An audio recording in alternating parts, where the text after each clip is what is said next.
That blow to its head is the probable cause of death, but we'll get confirmation to be sure.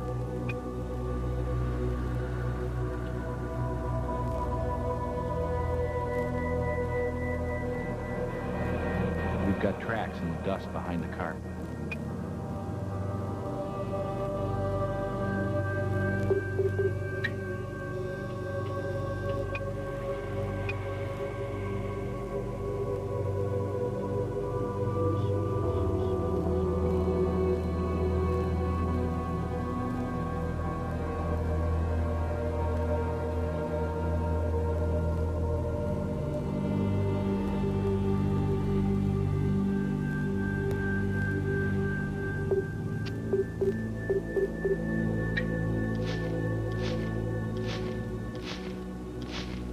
Someone tidied up here after something was spilled.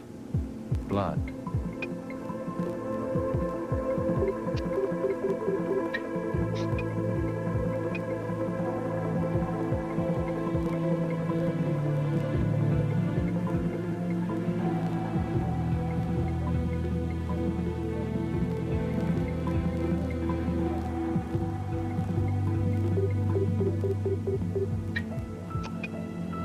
Deposit slip. 15,000. Withdrew 100 in cash. Can't really make out the signature. There is an account number, though.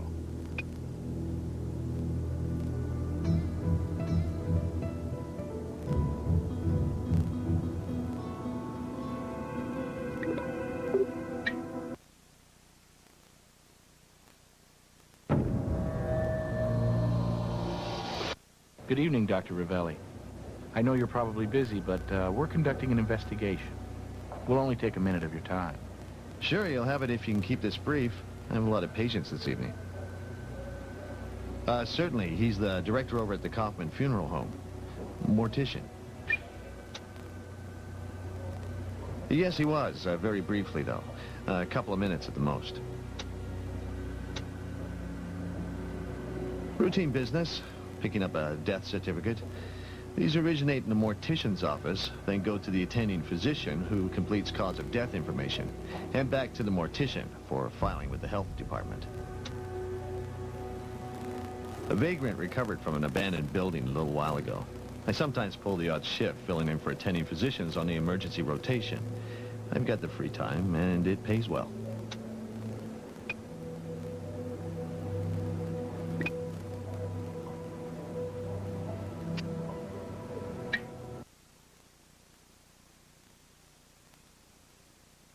Yes.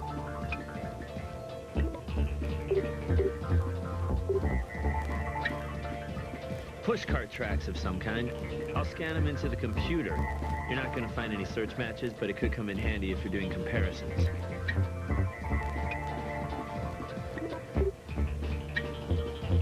I amplified and graphed that DNA of yours, scanned it into the computer.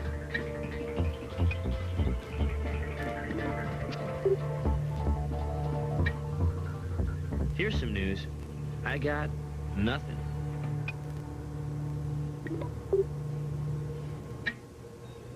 So I had the handwriting from the signature analyzed by Ronnie Litra, our documents technician, to see if we could decipher John Hancock's real name, but it wasn't conclusive. Still, if you can run some names by me, I can tell you how likely it is we've got a match. Could the signature belong to Dominic Petrenko? Sure, that works. Our probable victim was involved with Red Curtain, making a big deposit just before he stole the motor driver. And we find a part of his body at the circus. A deposit slip? I think Captain Brass is better than I am at tracking down this kind of info.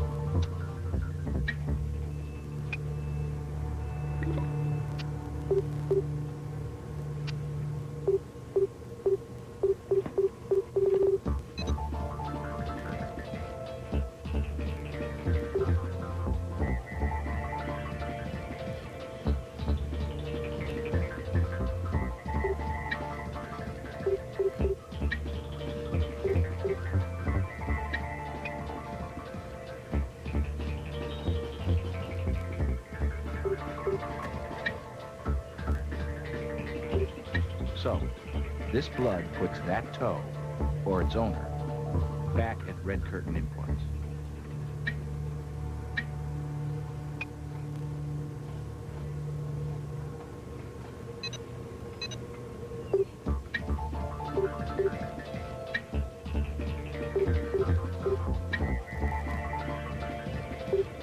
Interpreting evidence isn't...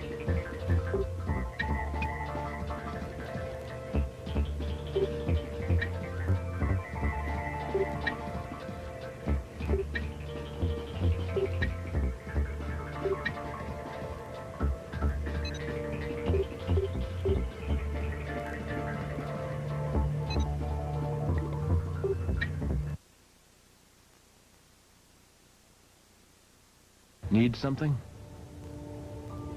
We aim to please. I'll check our business database. Well, it's a privately incorporated business. Dates back about 10 years. Single registered owner. A bunch of board members listed when they incorporated, though. Sure, let's call a little cyber board meeting. Jeffrey Deschamps. Champ. Hey, I know that name. Dead cop from a case we worked on a while back. Huh. Funny. Let's try Angus O'Grady. Huh. Another deceased board member. I'll keep checking, but it doesn't take a dressmaker to see this pattern. Common cover-up technique, using names of dead people pulled from obits. Better see if Greg can decipher the depositor's scrawl. Sure thing. Well, here's a kick in the head. The money, all 15 G's, was deposited to Red Curtain from the account of, I wouldn't mind a drum roll, Cirque des Lizards Incorporated. Their temporary production office is only a couple of blocks from their tent setup.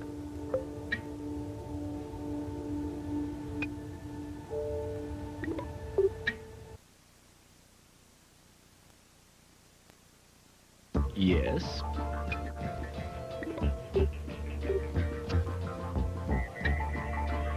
Nothing new to report on that.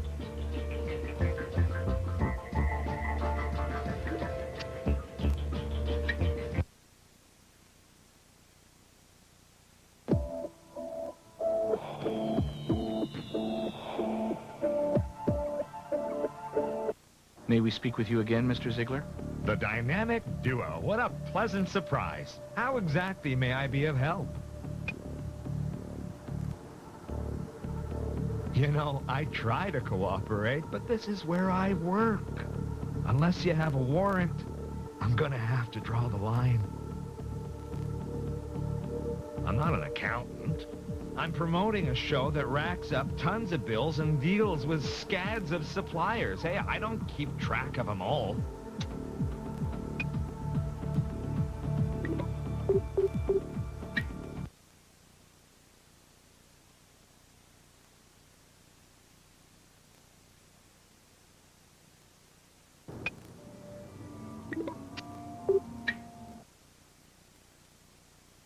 Yes. No, and I can't tell you the color of his or her eyes either. This is a toe. Time of death estimates derived from examining rigor mortis, liver mortis, body temperature, chemical changes in the eyes, decomposition, or insect activity from a much larger sample than this. This only tells me it was severed anywhere from a couple of hours ago to last week. Well, the toe died when it got bitten off, and the bite is consistent with that of a dragon like your missing Komodo.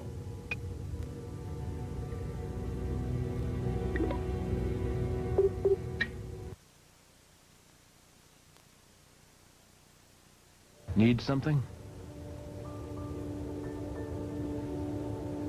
Company transferred $15K to the guy who stole and killed their Komodo dragon, and now he's missing and presumed dead himself? Go check their offices.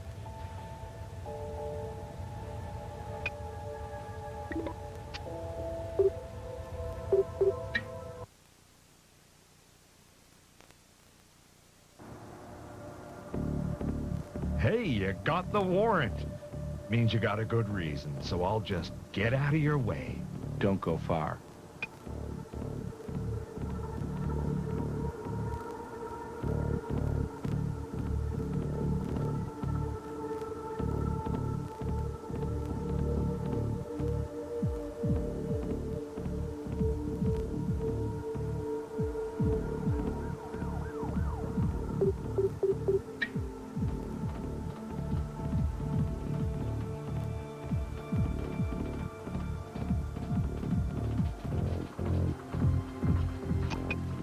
Phone number's local.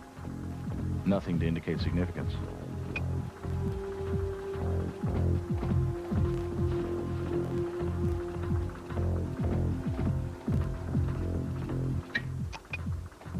Spitting cobra, native to Indonesia. Nice markings. Pity these beautiful creatures get such a bad rap.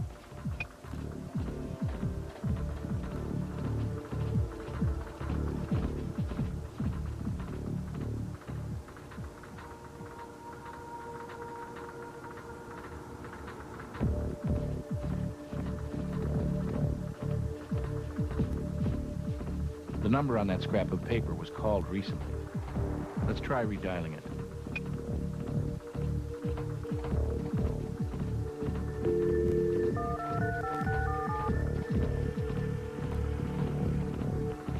This Dominic's cell phone. Leave message. Dominic? As in Dominic Petrenko?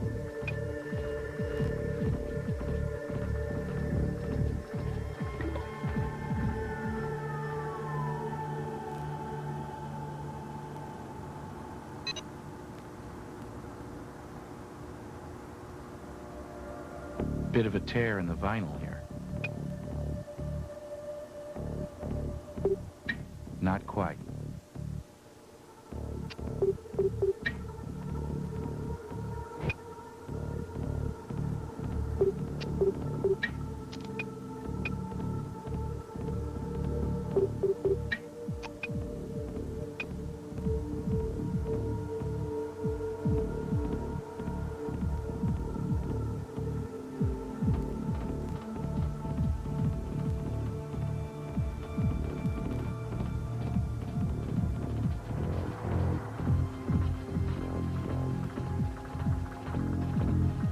Never heard of him.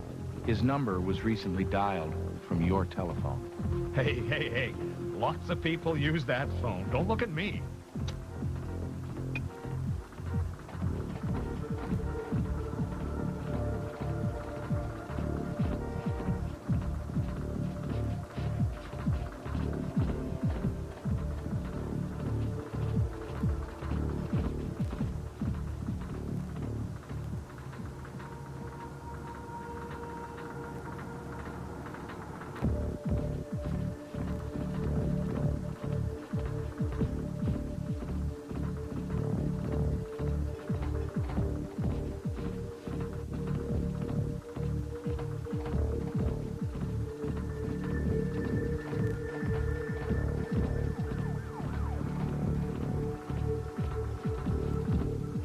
That's all I...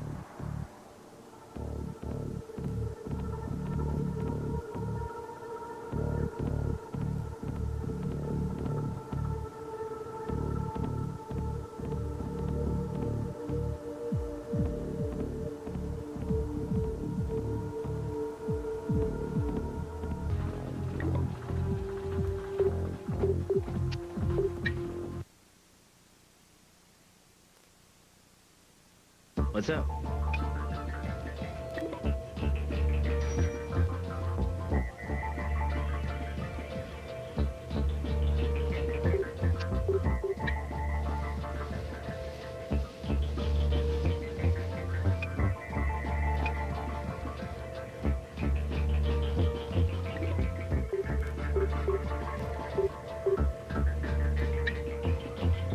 I've done everything I can think of with that. This is exactly how I want you to deliver all Cobras to me. I'll toss it over to the image enhancement equipment for analysis.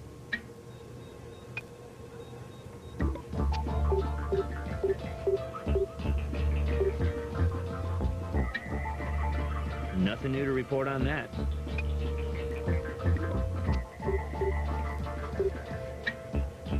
The image enhancement and microscopy equipment is where that's going.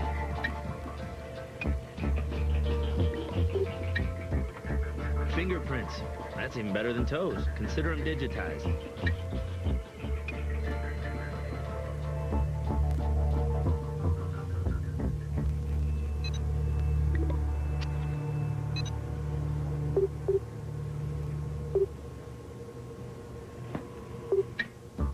The day before last. This is a very recent photo.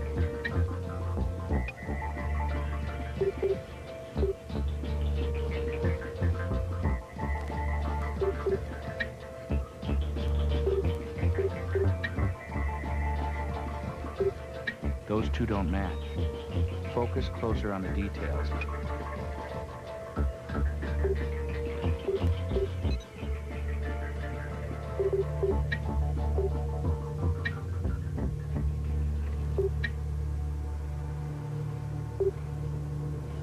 Interpreting evidence.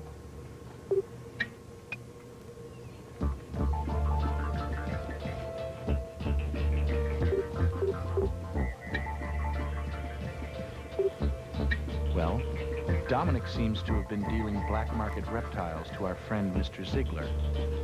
Not something smiled upon by our legal system.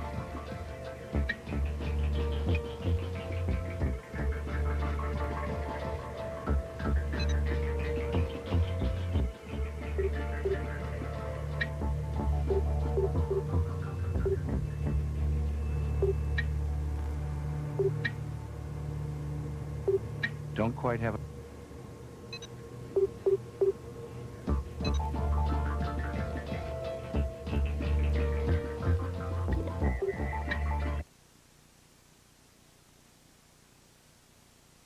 Need something? Okay, Dominic's prints were on the Cobra photo taken a couple of days ago. So this guy bought his exotic snake illegally from our victim only yesterday? And now he's lying about not being in contact with him lately? A guy who pays 15 grand for a killer snake sounds either stupid or smart in a very suspicious way. Let's talk to him. Okay, so he sold me the Cobra. So what? I figured he was a good contact, could help me out with my animal supplies. He used to be an animal trainer at the Monaco Casino a while ago, so he's got the connections. I had no idea anything illegal was going down. We've been over this. Ernie never even filed his last few incident reports. I figure he took off early, lazy creep. Wouldn't have been the first time. Get what you pay for. Listen, I'll level with you. Petrenko is a lowlife, peddling exotic animals on the black market. You blame me for not owning up to that? In my business, it looks bad. Buy from a guy like that just once, then he blackmails your ass there on out. If that toe is all that's left of him, don't expect me to bust out crying. Why didn't you report his extortion? I realize you may have formed an opinion of me as a low-type person. But I run a family show, schools, church groups. Last thing I need is the media saying I deal in black market animals, even if I do, you know? Perceptions, everything. I already told you I wouldn't lose sleep over him being dead, but I'm no killer. I mean, why would I anyway? For stealing and killing your Komodo dragon. My Komodo is dead? What son of a... We're gonna cut the clown act, remember? Dominic was extorting you, and you cut him off, so no love was lost. He tried to get even by killing the dragon, but you caught him in the act. You crept up on him, in the pen, knocking him out, and served him up cold to your star, saving a little on supplies. What kind of sick... No. I didn't do anything like that. Tell us about Ernie Roundtree, the security man you hired. His role is unclear. Did you send him home early to prevent his being a witness? Or is Ernie an accomplice? No. You got it all wrong. Way wrong.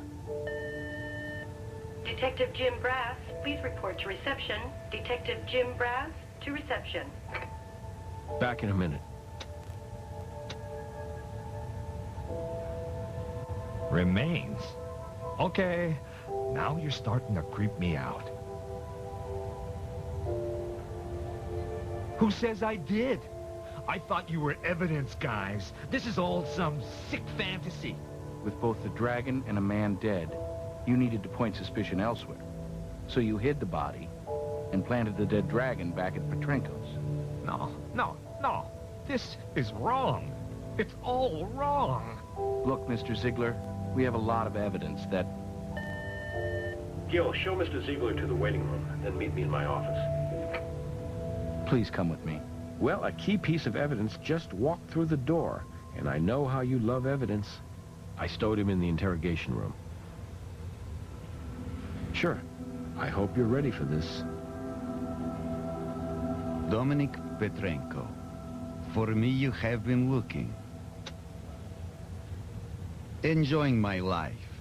But in 1 week, who can say? I'll tell you what, Mr. Petrenko, you keep your answers simple and direct, and we'll do the same with our questions. No, not Arnold, no. But he may want to strike me at this time. Why is that? I kill his Komodo dragon. But it's only fair, right? Because it killed me too. We're not following you, Mr. Petrenko. I sell many reptiles in past for his show. Always on the table. I knew he was coming to town this month, so I planned my stealing. Last night, I go to his show to see if I could steal one of his more valuable animals. But something was wrong. The dragon. It was hiding in corner. When I moved closer, it jumped out and attacked me. And it bit your toe off? I sell many reptiles in past. For Ziegler's show, always, how you say, under table. I know he's coming to Las Vegas in this month, so my stealing I plan. On yesterday night, I go to the circus to see can I take one more animal. Valuable animal. But when I go to take dragon, it hide in corner. There's something wrong. Then I move closer and it jump at me. With teeth. With the power. Not at first. He take me down, but I wrestle him. Stay away from teeth. But he take bite from me. But he is soon, how to say, tired. Sick. The dragon have the injury on his head. He died shortly after. You may see what is left of foot. Had I not take off my runner shoes, I would not be waiting to die.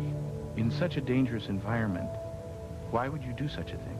I pass storage area on the coming in. Cage of white rats I see. Rats they use for feeding dragon. Ah, and you didn't want your white shoes mistaken for lunch. I outsmart myself. Try to protect feet, lose toe. But this is not the worst. Staphylococcus. The Komodo carries over 50 varieties of bacteria in its saliva. Bits of meat stuck in its teeth create a breeding ground for it, including several highly septic strains. Yes, and now I die for my sin. But I am prepared to die. I was a soldier once. Let's not call the funeral home just yet, Mr. Petrenko. In the wild, Komodo saliva is poisonous enough to bring down a water buffalo, but in Vegas, septicemia is treatable. What does this mean? You're not going to die from this. You're looking at a short hospital stay, right before a much longer one in prison. I am around dangerous animal many years. Never do I see such animal react in this wild way. Someone must have done terrible thing to dragon before I come. We're not going to know the story here till we learn what happened in the last hours of the dragon's life. No, I am lone wolf. I act alone.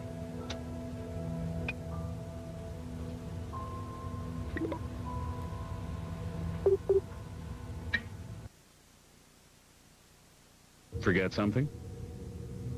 Necroscopy is hardly my area, but our forensic veterinarian is on vacation, and I know you're in a squeeze. See what I can do. The dragon sustained a massive blunt force trauma to the head. Keep in mind, this is my first Komodo autopsy, all right? Animal appeared in generally good health, no nutritional deficiencies or signs of prolonged stress. He'd had a meal recently. I think you should.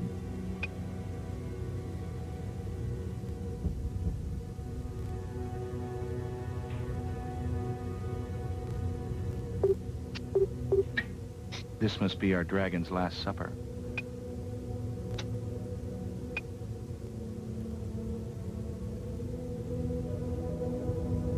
Here's where the animal was struck. Concussive blow undoubtedly impaired primary brain functions.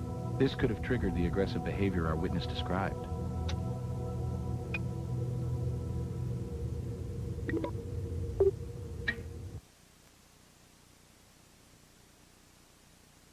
Hey.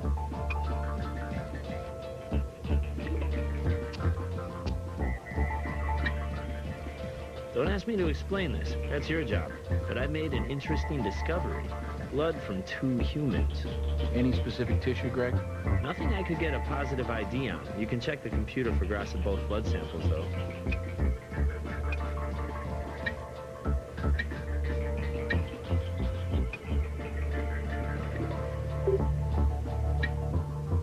I've done everything. Can't think of much more to tell you about that.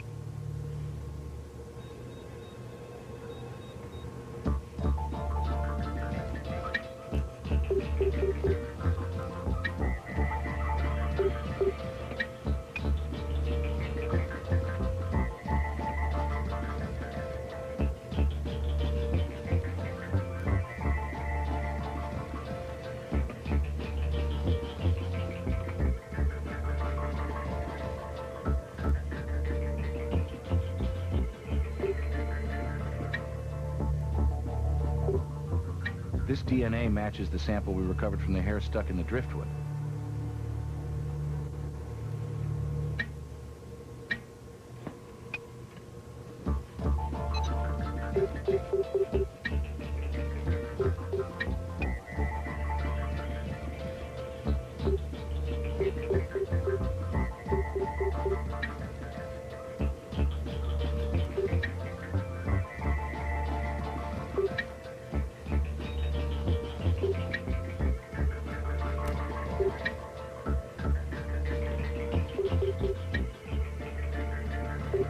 Interpreting that would be a match. Angela Carson. But this is unusual. Her entry is blank. No details. Just a name.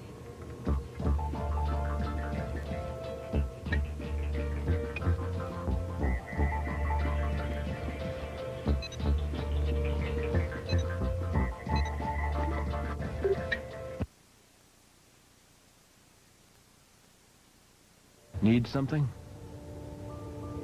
Shouldn't be a problem. Though I don't know why you're not getting... Oh, I see. Woman's logged under a fairly new program cataloging human tissue DNA from archived hospital specimens, which wouldn't have come up on your search. Should be a no-brainer.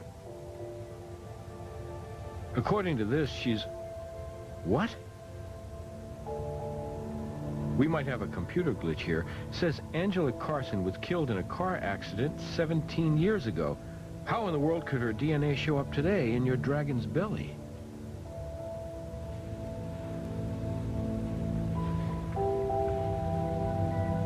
A bunch of board members listed when they incorporated, though.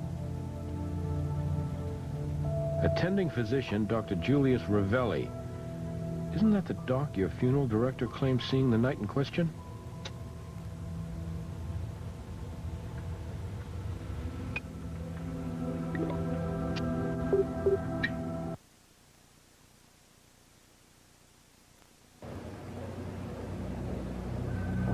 Angela Carson.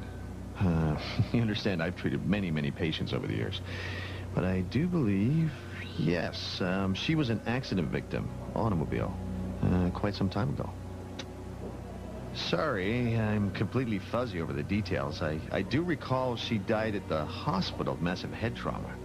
Why do you ask? I mean, after such a long time.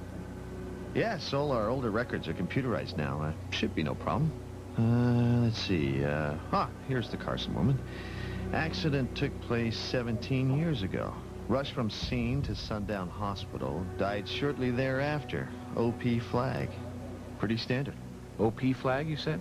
I did, yes. Again, quite standard. Meaning she was an organ donor. OP, organ procurement. Yeah, that's right. And that's how, long after her death, Miss Carson's DNA turns up alongside someone else's DNA.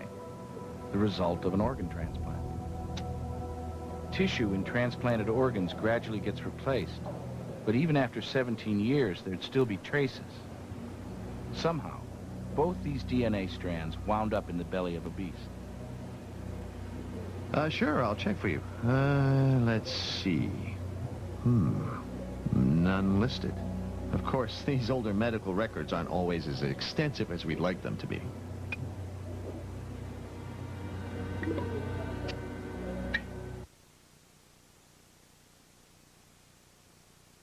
Need something? Easy enough to check. Okay. You ready for this? She was married to one Victor Kaufman, our friendly neighborhood mortician. Miss Carson apparently kept her maiden name.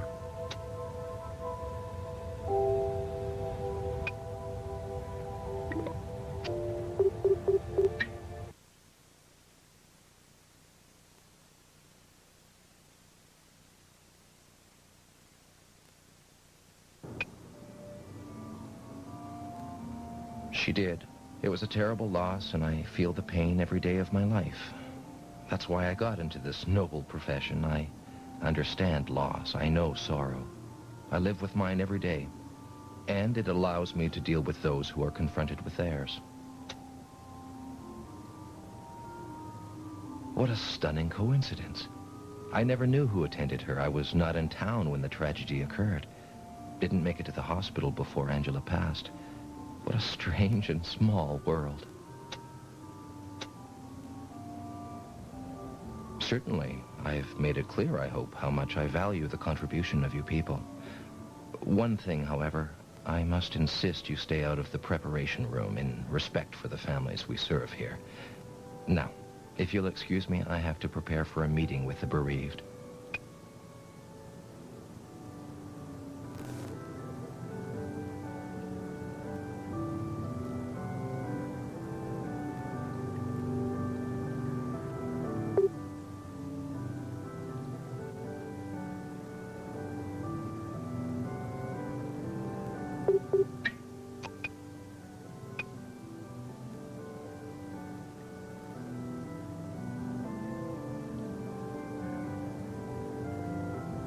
This page has special entries over the last decade. One was entered very recently. A compulsive personality will often track things, even if they're potentially incriminating.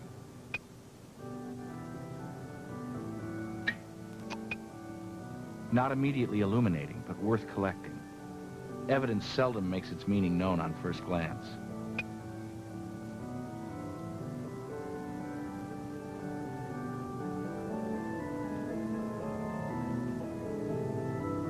Reference numbers?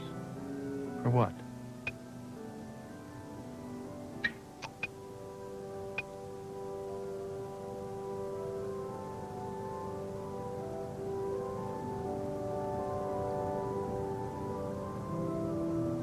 Associate degree in funeral service education, 13 years after his wife's death.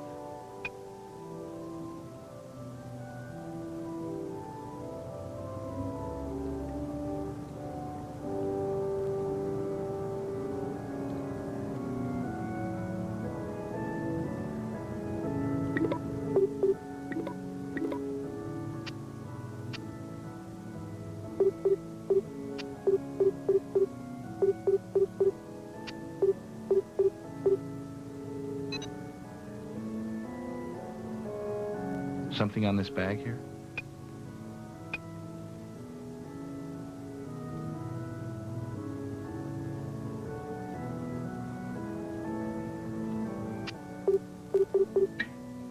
Nothing special there.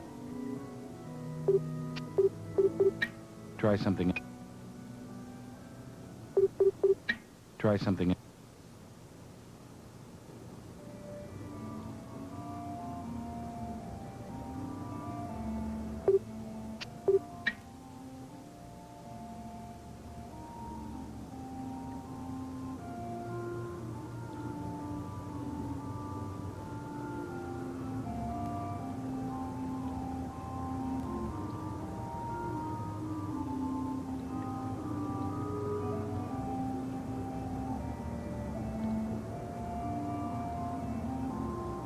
Nothing here. Nothing here.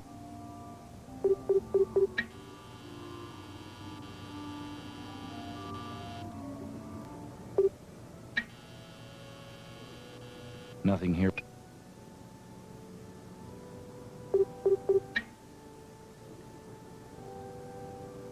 Nothing here.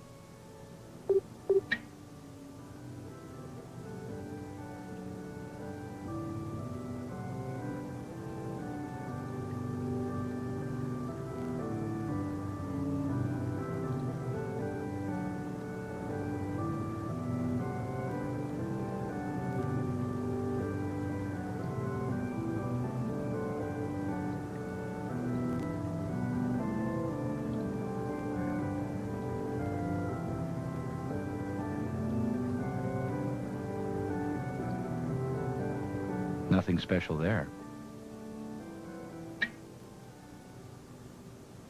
Nothing here.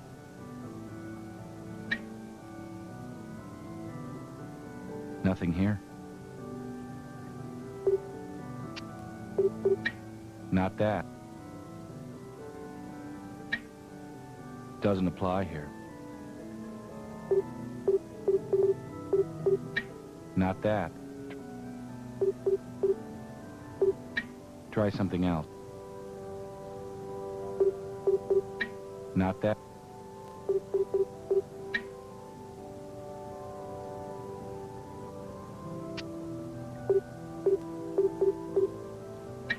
Try something. You shouldn't do. Not that.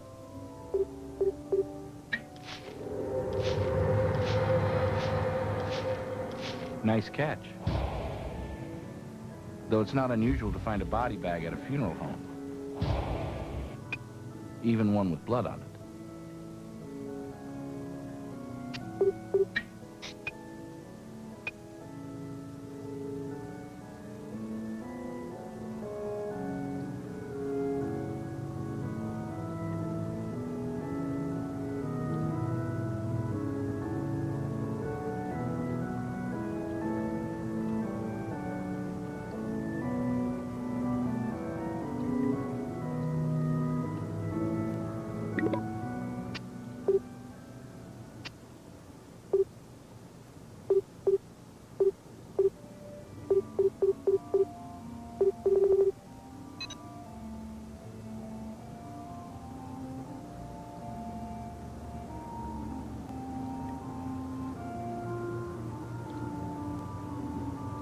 Probably shouldn't take the table itself.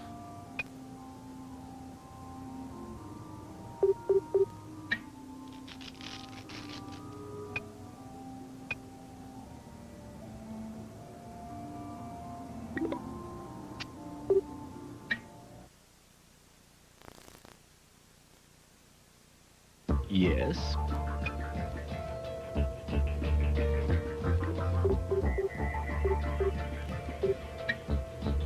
That's ready for image enhancement microscopy.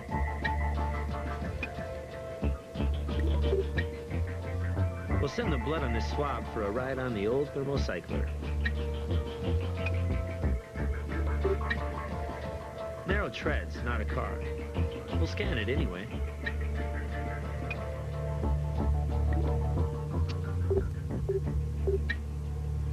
Looks like account entries, maybe. Didn't find anything noteworthy about the paper or the way it was written. Strange numbers.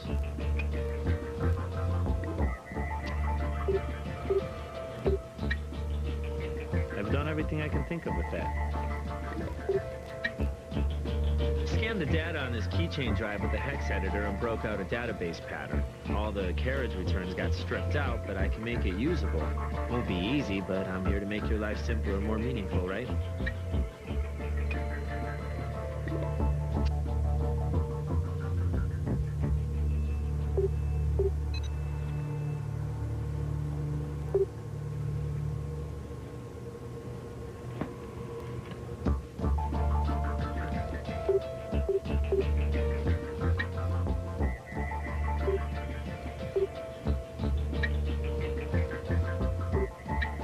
lines up.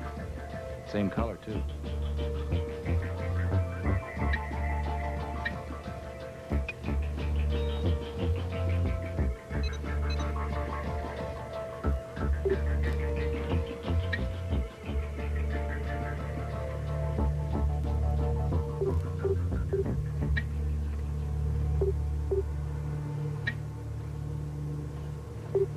Matches. By itself, this isn't definitive, though.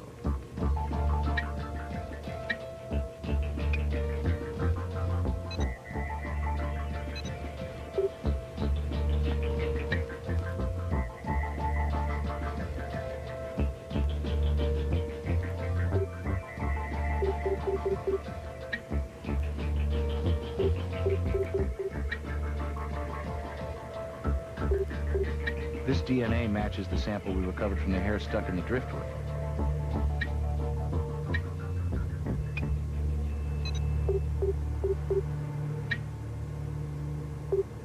The wiped blood from the body bag matches the unidentified blood we found in the stomach of the Komodo dragon.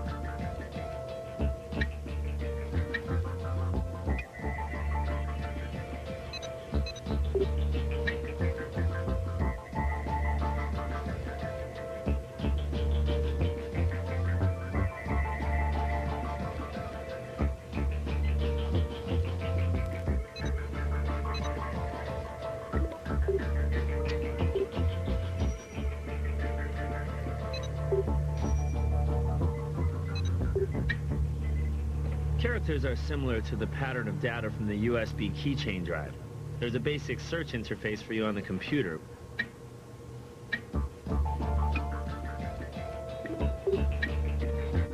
Characters are similar to the pattern of data from the USB keychain drive. There's a basic search interface for you on the computer.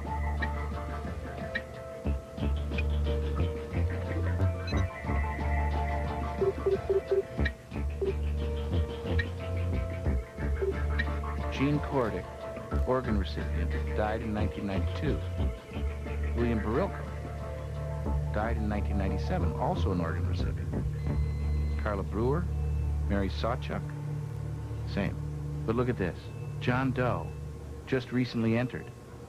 He's associated with J.J. Thomas's estate. Must be the homeless man from the Claire Thomas case. Coincidence?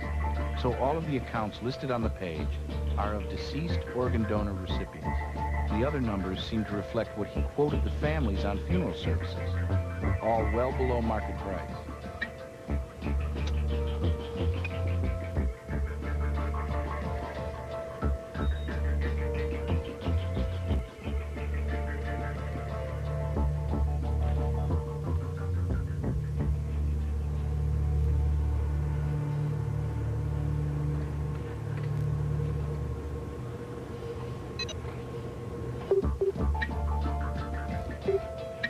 All these victims had organs transported to a recipient in India, which is well known for an underground market for organ donors. So our thoughtful, compassionate mortician has been underbidding on these specific funeral services.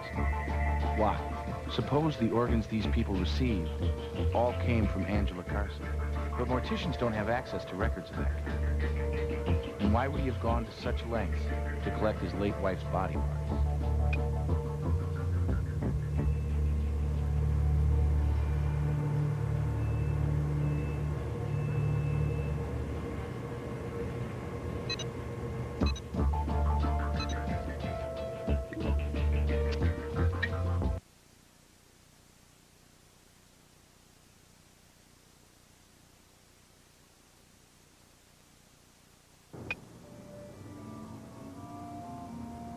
Bloody, the body bag. Oh, that. Terrible accident victim. Poor soul, blood everywhere. Wiped most of it up, then tossed the bag. You know, I really don't know. That seems to be a scrap of paper that should have been tossed out. Probably just some old notations that, now out of context, don't bring anything to mind. The latest entry's quite recent, Mr. Kaufman. Yes. Isn't that strange? Terribly sorry. You know how much I want to help, but I just can't recall what that signifies. Maybe they're old lottery ticket numbers. Well, that does sound oddly coincidental, but such things happen. Previous owner, I suppose. You didn't happen to go near that dragon pen when you were out for your evening stroll, did you, Mr. Kaufman? Body bag slung over your arm, maybe? Of course not. What in heaven's name would I be doing near that pen? That would be foolish. And with a body bag, please.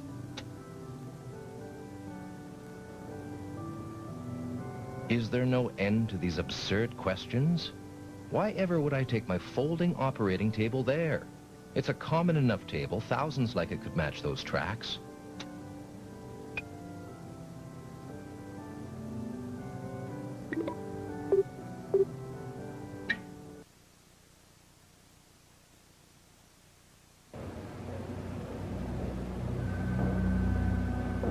Don't be absurd. And I warn you, I won't stand for having my good reputation demeaned. We were just asking, Doctor, because of a scrapbook at Kaufman's home listing organ recipients. You'd be his best source of information in that area. All right. All right. I'm gonna cooperate fully. I want that noted, too. I'm the victim here, understand? Victor Kaufman is a sick, dangerous man, and he's put me under incredible pressure for years. I detest participating in such unethical behavior. But I had no real other choice. Victor said either I helped him or he would destroy me. And my career. Kaufman's wife, Angela, was in critical condition when she was brought into the ER. But was not unconscious. And could still speak. At one point I asked her to sign an organ donor card. Which she did. It's on file. Kaufman didn't make it to the hospital until long after Angela died. In fact, we were already preparing some of her organs for transport. He said nothing at that time, though I remember he had a sick, glazed expression. Later he said it was impossible Angela could have agreed to organ donation, that they shared strict religious beliefs against such practices, even though his funeral home does cremations. Well, anyway, he began to claim that I'd procured her signature when she was not fully cognizant, that I'd been unethical in my zeal. And he said he was going to go public if I didn't cooperate. Has your zeal been unethical, Doctor? Certainly not. But I couldn't convince Kaufman of that. And that's when he shifted his blackmail pressure to your black market dealing, correct? What in God's name are you talking about? Does the name Ram Kumar ring a bell? We know you've been dealing in organs to the black market in India. Victor Kaufman noticed deceased patients were coming through his funeral home with organs inexplicably missing, and eventually figured out what you were up to. So he threatened to expose you if you didn't help him. The identities of donors and recipients are kept confidential, but doctors have access to the information. You helped him track the recipients of his wife's organs. I think I should consult my attorney. Frankly, that would be my prescription.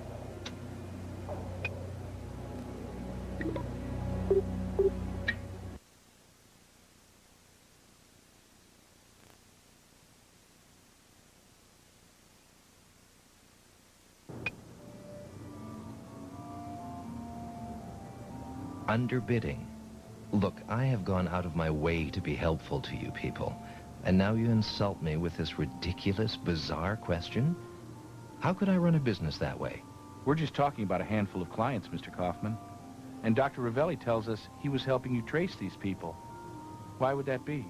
I find this line of questioning as offensive as it is incomprehensible. I don't really have anything else to say right now.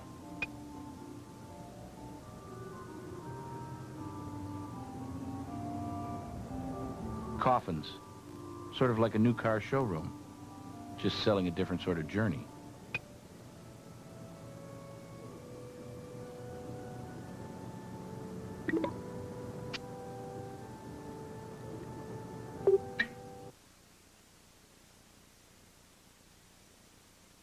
Yeah? What do you need, guys? Hey, evidence is really mounting. Let's get some more with a thorough search of that funeral home.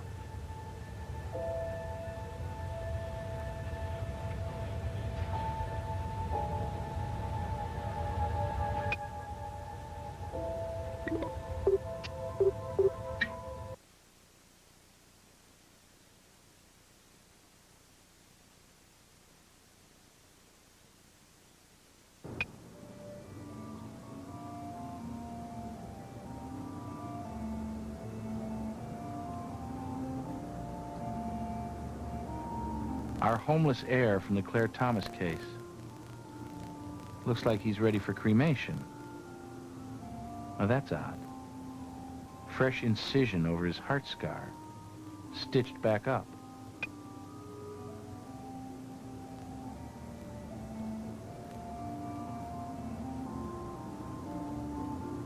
There's something underneath. Give me a hand. It's Ernie Roundtree, our missing security guard. Well, I think we found enough to put Victor away for a long time.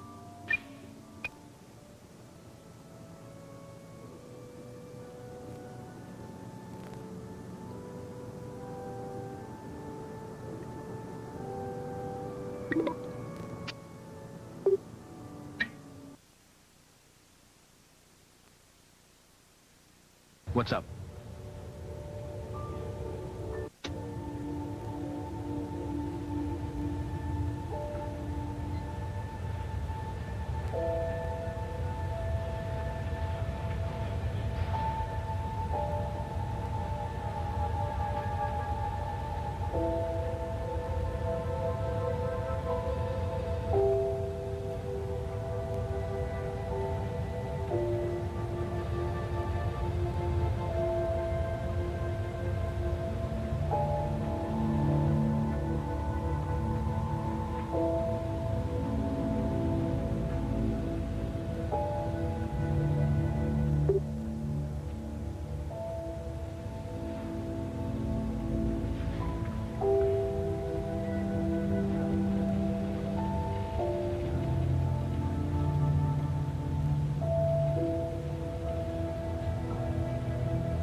You got him dead bang.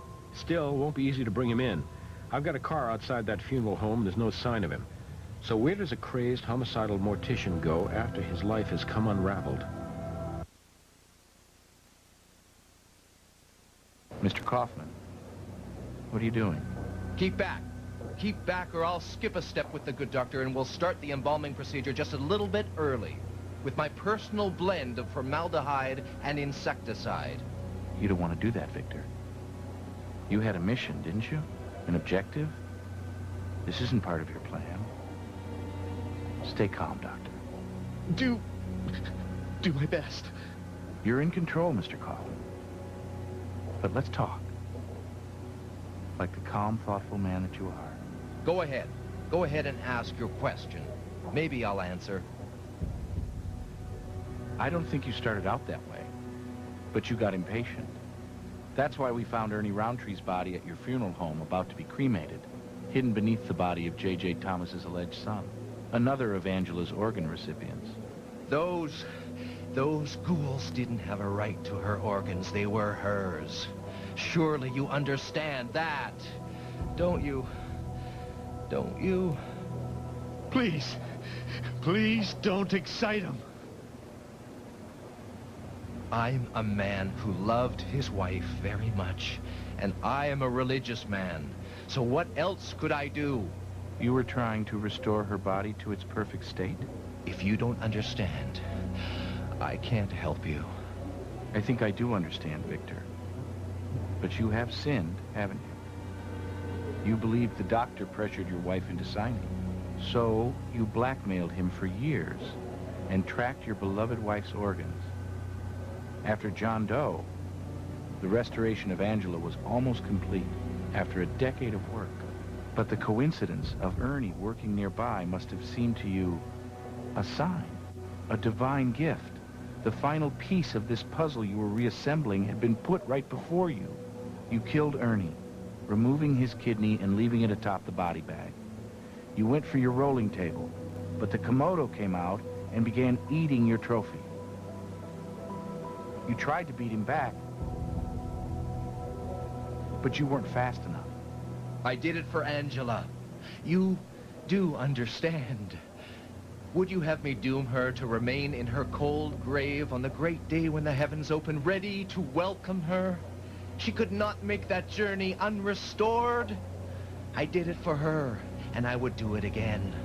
But you are right, Mr. Grissom. My mission is complete. When the great day comes, Angela will be ready, and so will I. Everything you've done so far has been out of love for Angela. Don't kill again out of hate. I must kill one last time, Mr. Grissom. But again, you're right. Such a wise man you are. We could have been great friends. I kill one last time for love.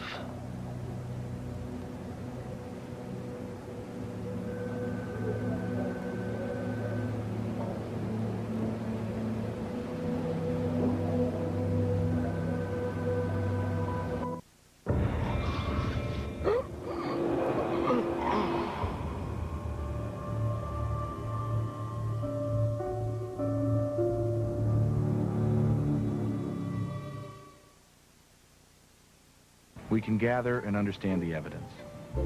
We can learn so much from the science, but we'll never fathom the inner workings of the human heart. Not the organ, the soul.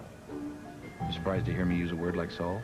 Well, the human animal has a unique level of cognizance. The only creature who understands and can foresee its own death. The only animal that looks at the sky and wonders about a supreme being. And while such thoughts may separate us from the rest of the lizard circus and give us the ability to make art and explore science, they can also lead a tortured soul like Victor Kaufman down strange, twisted paths that even forensics can't unravel. Good work on these cases. I realize some of them must have seemed bizarre, but this is just the beginning for you.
In terms of the tools of the trade, once we're done the documentation, we get to processing the physical evidence.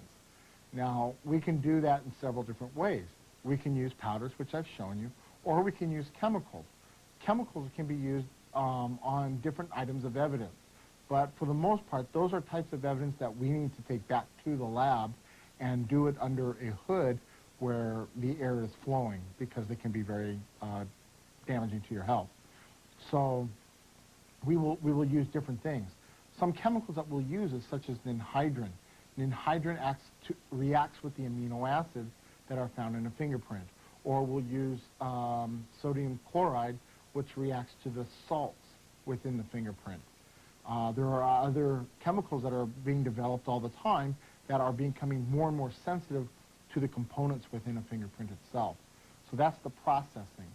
And then, of course, there is the collection. We have a variety of tools that we can use for the collection of evidence, such as tweezers or forceps. We may need scissors. We may need a knife to cut a hole out from the wall. Whatever it takes, that we have to try to collect that evidence. Once that evidence is collected, and it's an extremely important step, which is the last step, is the preservation of the evidence. And to preserve the evidence, it takes a variety of different methods. If you take something out, you may need to preserve it in a paper bag, such as body fluids. If you put it in plastic, it will decompose, and therefore you've lost your evidence. So therefore you have to know what type of evidence you're dealing with so you can properly preserve the evidence. If the evidence is destroyed or lost due to bad preservation techniques, then you've lost that item of evidence. As a crime scene investigator, our ultimate goal is to determine the truth. That is the ultimate goal. The jury is our test. That's when we get tested. The attorneys will ask us in court questions and try to make sure that everything was done appropriately. And then it's up to the jury to determine whether or not it was done correctly and what the evidence is saying. We are trained and taught to interpret the evidence. And so our ultimate goal is to determine the truth. If that truth exonerates somebody, then so be it. If that truth finds and leads to the guilt of a person, so be it. But the ultimate goal is the truth.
glass and we visually look for a fingerprint itself.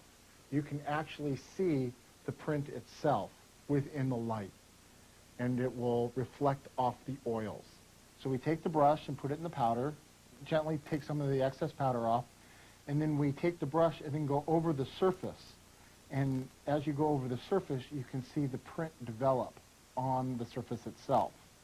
Once you find the print, then you gently go over and you want to stroke the brush with the flow of the ridges.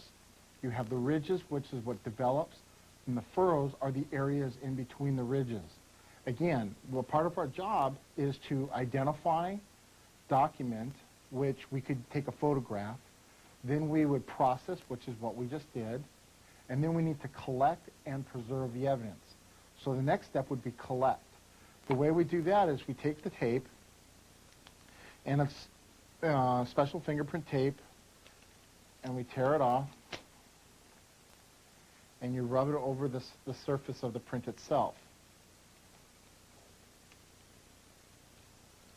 And as you rub over the top of the print, this will allow the print to adhere to the tape.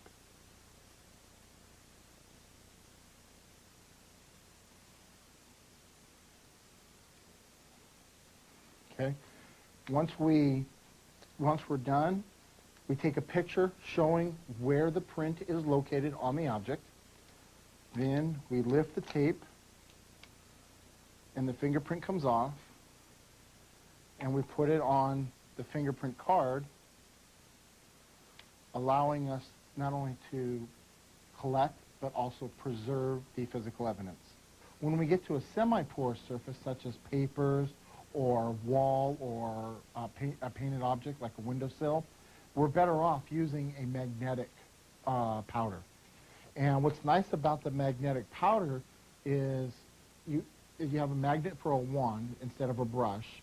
And when you dip the wand into the powder, it adheres, and then when you pull it up, the powder's there. And then you apply it to the surface where you think there might be a print, and then you can see how the print develops on the object. And then when you're done, you just put the powder back, and if there's any excess, you can just pick it up and put it back into your jar.